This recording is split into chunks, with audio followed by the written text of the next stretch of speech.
Welcome to the Debka File, a weekly roundup of exclusive news, insight, and analysis from the Middle East, broadcast to you live from the heart of the region.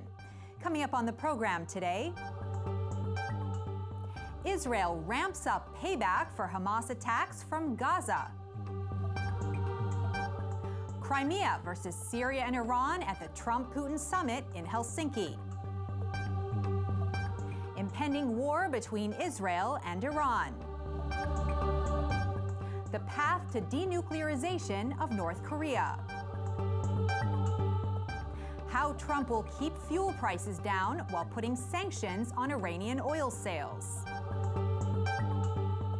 And now to our top headlines. On Sunday, Israel spread out its deployment of Iron Dome anti-rocket batteries across the Tel Aviv area as well as the south. Military reservists were called to service to boost the air defense system. The IDF was gearing up for Hamas to expand its assaults after Israel ramped up its attacks on Palestinian squads preparing to toss flammable balloons and kites from Gaza over the border. Israel Prime Minister Benjamin Netanyahu announced that the ceasefire Hamas had declared was null and void so long as these attacks continued. On Sunday, there were 6 new fires and Israeli drone attacks on 3 balloon squads. Prime Minister Netanyahu issued this statement after the ceasefire. בוקר טוב. במהלך השבת פגענו בחמאס באופן משמעותי וקשה. המדיניות שלנו ברורה, מי שפוגע בנו, אנחנו פוגעים בו ובעוצמה רבה. זה מה שעשינו אתמול. צה"ל הנחית על החמאס המכה הקשה ביותר מאז צוק איתן.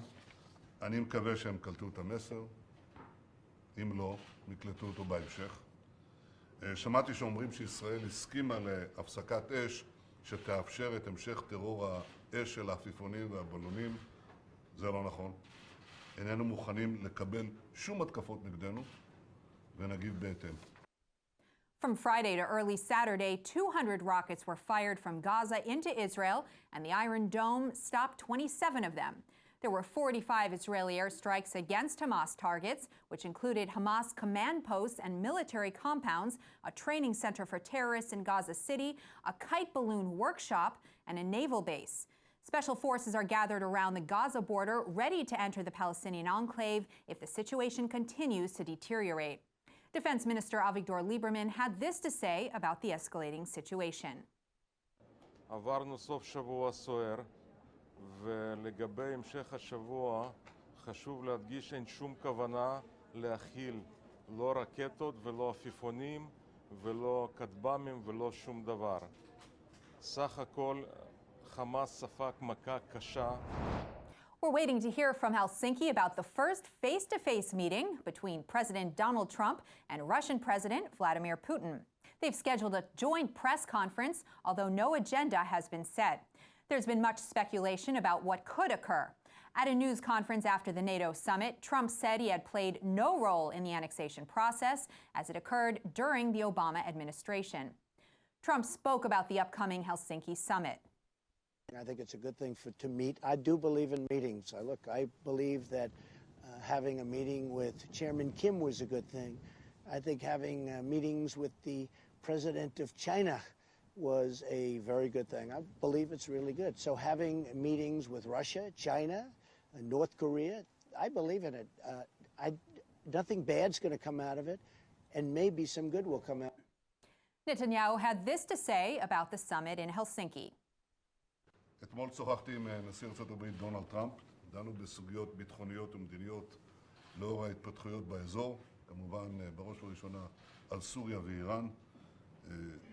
כפי שאתם יודעים, הנושאים האלה יעלו גם בפסגת הנשיאים בהלסינקי, אני כמובן שוחחתי עליהם ביום רביעי גם עם הנשיא פוטין.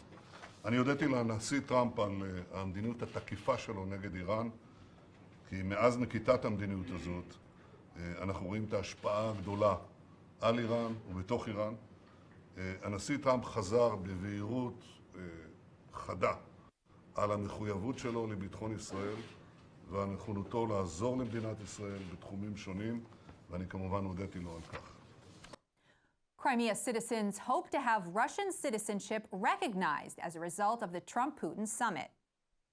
Отношения должны быть нормальными. между любыми другими государствами, тем более с Соединенными Штатами Америки. Я на личном примере моего сына, нашей семьи и так далее. Я глубоко в этом заинтересован, чтобы были нормальные отношения. Он мог легко приезжать, без проблем. Мы могли ездить. Он без конца приглашает нас. Но я понимаю, конечно, у нас проблемы с визами возникают и так далее. Пока нет. Он приглашает, да, зовет нас и так далее. Он будет там работать, способствовать, чтобы мы как можно быстрее получили визу. Ну, еще не пытались, честно говоря. Но задача так и стоит. Может быть, даже в будущем году, в этом, наверное, не получится, в будущем году уже этот вопрос возникнет явно, потому что он приезжать так часто уже не сможет. In Kiev, a Ukrainian official compared Trump's acceptance of Crimea's annexation to the 1939 pact between Adolf Hitler and Joseph Stalin. Trump then stated that Germany's government was captive to Russia due to the natural gas pipeline that runs between Berlin and Moscow. Trump's strategy for Crimea would include removing its annexation from the agenda as long as Putin would replace China's Xi Jinping as mediator between Trump and Kim Jong-un. This new strategy came about on Thursday when the Russian embassy in Pyongyang announced that Ri Ryong-nam, North Korea's president of the Korean Football Association, was invited to the 2018 World Cup in Moscow on July 15th. Putin would be able to get the consent of Kim Jong-un prior to the Trump-Putin summit.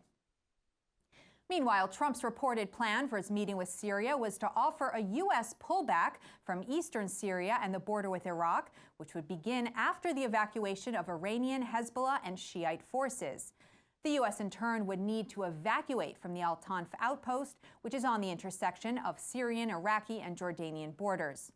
The aides preparing Trump's summit with Putin advised him to limit his offer to Al-Tanf, but they realize that the president may expand this offer during negotiations. Officials in Washington and Jerusalem hope that Putin sees the benefit in the proposals and Assad could take over Syria's frontier lands without violence during Russian-brokered ceasefire deals with the rebels. Iran's rulers are fixed in their determination to remain in Syria. Trump's sanctions on the Iranian economy and oil sales over the next few months could influence them. Debka intelligence sources report that Netanyahu presented Putin with a list of the units that Hezbollah and Shiite militias are fielding for the Syrian army's Dara and Quneitra operations near the Jordanian-Israeli border. They make up 18,000 combatants under the orders of Iran's southeastern Syrian command from its base at Izra. Half of the forces in the southeastern Syria area are made up of Shiite troops under Iranian command, which are in violation of Putin's promise to Israel and the U.S. to keep the troops out of Syria's southern region. Putin's promise was also broken when the Russian Air Force conducted dozens of airstrikes to support his southern Syrian offensive. Israeli Prime Minister Netanyahu and Russian President Putin met in Moscow on July 11th and agreed on the stipulation that Israel would accept Syrian military forces on its Golan border if Bashar Assad would respect the 1974 ceasefire lines and accept a UN observer to monitor the demilitarized zone. This would be a deal that Putin and the U.S. president would agree upon at their summit in Helsinki on Monday. The agreement would be dependent on Iran withdrawing from Syria, which is highly unlikely to happen. The demilitarized zone runs from the Golan to Mount Hermon. If Russia and Syria agree to the Israeli proposal, Israel would need to accept Syrian tanks and artillery on Israel's Golan and the Sea of Galilee.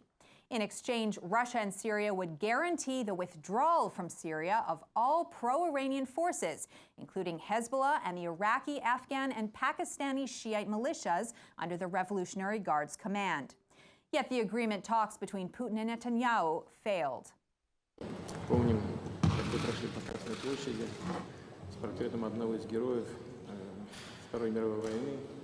Уверяю вас, это нашло очень позитивный отклик, было замечено российской общественностью. אני חייב להגיד לך שלפני כמה שעות כלי טיס סורי חדר לשטח ישראל. אנחנו הרדנו אותו ואנחנו נמשיך לפעול בתקיפות נגד כל זליגה, כל חדירה לשטחה האווירי או הקרקעי של ישראל. אנחנו מצפים שכולם יכבדו את הריבונות הזאת ושסוריה תשמור בקפדנות על הסכמי ההפרדה. Meanwhile, Syrian government forces and their Hezbollah and pro-Iranian Shiite allies launched a battle to capture Tal Hara, which would be the key to controlling the Quneitra region opposite Israel's Golan border. The operation is accompanied by negotiations with the rebel defenders to lay down arms and surrender. Israeli forces on the Golan have been reinforced and are prepared to take on the threat. Israeli Defense Minister Avigdor Lieberman had this to say. שהמדיניות שלנו לא השתנתה, אנחנו לא נאפשר התבססות איראן בסוריה ולא נאפשר להפוך את אדמת סוריה למוצב קדמי כנגד מדינת ישראל. שום דבר לא השתנה, אין שום דבר חדש.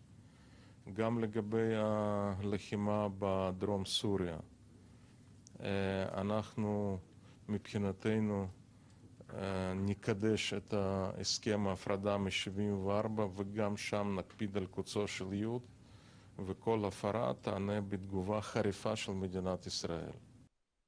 With us to discuss this is Dr. Martin Sherman of the Israel Institute for Strategic Studies. Thanks for joining us today. Thanks for inviting me. How far do you think Israel will go to build up its deterrence against Hamas? Well, I think the truth of the matter is that Israel has never really achieved deterrence against either Hamas or the Hezbollah. It's true that they've managed to force them to regroup, rearm, and redeploy, and after every round of fighting, these groups have emerged with enhanced military capabilities. I mean, if anyone had predicted in 2005 that you would have the situation that you have today, he would have been dismissed as a demagogic scaremonger, because since 2005, the Hamas has enhanced its capabilities from primitive rockets with a warhead of 0.5 kilogram and a range of 3 kilometers to missiles that have 100 kilograms and a range of 100 kilometers. So I don't think that Israel has really deterred Hamas or is even aiming to deter Hamas in the sense of breaking its will to fight. I think it's still captive to the delusion of the two-state solution, and therefore it cannot initiate adequate responses and inflict, or even threaten to inflict credibly, the kind of damage that you would need to deter Hamas in the traditional sense of the word. Do you think Hamas is showing any signs of being stopped? No, well, as I said, why should it? If Israel is only limiting itself to proportional responses, in other words, only inflicting damage which Hamas is prepared to accept, so why would it? Basically, Israel now has condoned arson of Jewish fields and even homicide on condition that it's been committed by underage juveniles. I mean, that's just what happened in the last few days. So again, I think, I can see the Hamas actually escalating its activities to the use of drones. One of the scenarios that I'm worried about is a swarm of drones, some of them perhaps even with non-conventional loads, exploding over an Israeli community. So again, I think unless Israel extricates itself from the restraints of the two-state paradigm, it will not be able to generate sufficient deterrence. How do you think Israel will respond if Putin refuses to help remove Iran from Syria?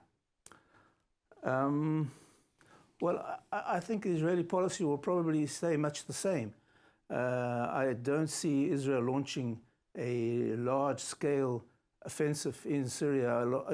A lot has to happen for that sort of eventuality to materialize.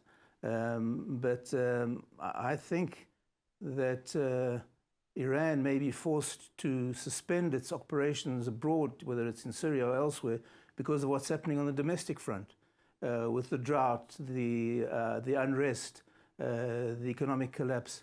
So perhaps the most effective thing and the most realistic thing to expect from Israeli policy is a more aggressive diplomatic offensive and try and get the rest of the world to implement harsher sanctions on Iran, because basically the Iranian adventure today in Syria is a direct result of the Obama nuclear deal, which empower them, entrench them, and enrich them. So I think the domestic scene is probably the issue that will probably force Iran to give up its adventure more than anything else. How do you think the Trump administration will respond? Well, you know, it's always difficult to predict what the unpredictable Trump will do. I think we might be able to give a more informed estimate if we knew what was happening at the summit that's going on as this interview is taking place. But you know, I think we're seeing a huge restructuring or potential restructuring of U.S.-Russian relations, and I'm not sure that the Syrian issue would be enough for Trump to try and engage in a frontal confrontation with Russia. At least I would be very skeptical of that happening at the moment. That's Dr. Martin Sherman. Thank you very much for your insight today. Thank you for having me. Disarming North Korea's nuclear capabilities is critical to President Trump and Secretary of State Mike Pompeo, who met the North Korean foreign minister in Pyongyang last week. Debka sources report that North Korean authorities were more focused on what the U.S. could do for North Korea than Kim Jong-un's commitment to dismantle his nuclear program.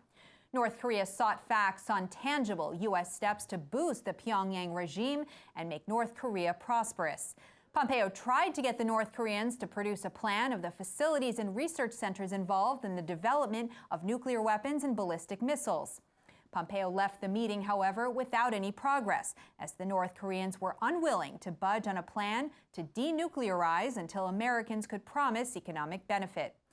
This first round of discussions essentially failed.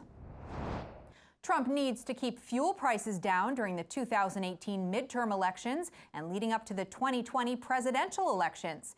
He's holding firm on his decision to put sanctions on Iranian oil exports on November 4th. Saudi Arabia, with its massive oil reserves, could hold the answer.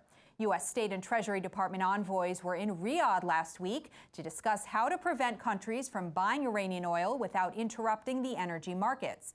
State Department Director of Policy Planning, Brian Hook, led the discussions with Saudi government officials on how to keep oil markets supplied after the U.S. put sanctions on Iran. A key part of our strategy is a campaign of maximum economic and diplomatic pressure. The first part of our sanctions will snap back on August 4th. These sanctions will include targeting Iran's automotive sector, trade in gold, and other key metals. Our remaining sanctions will snap back on November 6th. These sanctions will include targeting Iran's energy sector and petroleum-related transactions and transactions with the Central Bank of Iran. Our focus is on getting as many countries importing Iranian crude down to zero as soon as possible. We are also working with oil market participants, including producers and consumers, to ensure market stability. Banking sanctions will also snap back on November 4th, and we will be aggressively enforcing these provisions to lock up Iran's assets overseas and deny the Iranian regime access to its hard currency. Last Wednesday, Secretary of State Pompeo took advantage of the NATO summit in Brussels to meet with his British, French, and German counterparts and ask them to continue trying to amend the 2015 Iran nuclear deal to prohibit Iran's ballistic missiles, halt its support for the Yemen insurgency, and stop its funding of terrorism. Several U.S. representatives visited over a dozen countries to get compliance with the U.S. sanctions. India has already met Washington's demands by cutting its oil purchases from Iran by 16%. The U.S. is facing a fuel crisis as U.S. drillers are being held back by congested pipelines. Trump may need to turn to the Gulf Oil Emirates for assistance during an oil shortage.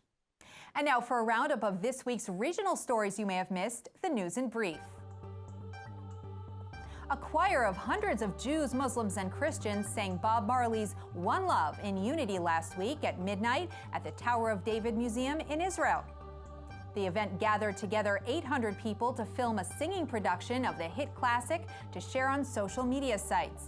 After the crowd entered the museum, they were handed lyric sheets and split up into several groups based on their vocal ranges, then rehearsed for 45 minutes before the performance. The show sold out in just 7 minutes.